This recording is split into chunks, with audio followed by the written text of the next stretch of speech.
السلام علیکم دوستو، دماغ خور امیبا سے ہوشیار رہیں۔ لاہور میں گزشتہ روز نیگلیریا انفیکشن کے باعث ایک شخص کی موت کا واقعہ پیش آیا۔ یہ تصاویر نیگلیریا فلورائی نامی ایک امیبا کی مائکروسکوپک تصاویر ہیں جو تازہ پانی میں پایا جاتا ہے۔ فائلم سے تعلق رکھنے والے اس یک خلوی جاندار کا سائز 8 تا 15 مائکرو میٹر تک ہوتا ہے۔ یہ امیبا دریاؤں، جھیلوں، ندی نالوں، تالابوں اور سوئمنگ پولز میں پایا جاتا ہے۔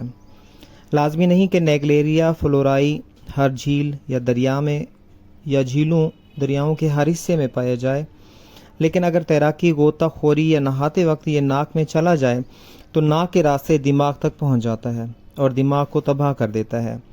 نیگلیریا فلورائی کے متاثرین میں شرح مواد 97% یا 97% ہوتی ہے، یعنی اس سے متاثرہ شخص کے زندہ بچنے کا امکان نہ ہونے کے برابر ہے۔ یہ جاندار ایک انسان سے دوسرے انسان کو منتقل نہیں ہو سکتا۔ 20 ڈگری سینٹی گریڈ سے کم درجہ حرارت کے حامل پانی میں یہ امیبا زندہ نہیں پایا جاتا، چنانچہ ٹھنڈی جھیلوں اور برفانی علاقوں کے پانی میں یہ نہیں ملتا۔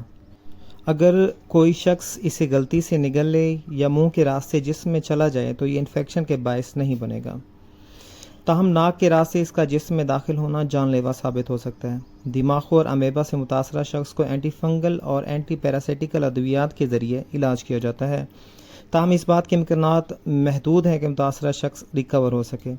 اس امیبا سے حفاظت کا طریقہ یہی ہے کہ صرف انہی سوئمنگ پولز کا استعمال کیا جائے جن کے صاف ستھرا ہونے اور جن میں جراثیم کو محلول استعمال کیا جاتا ہو۔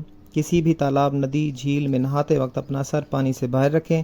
غوطہ لگاتے وقت اپنے ناک کے بند ہونے کو یقینی بنائیں، اور اس ویڈیو کو شیئر کرنا مت بھولیں۔ مزید ایسی انفارمیٹیو ویڈیوز کے لیے جڑے رہیے info@jawad کے ساتھ۔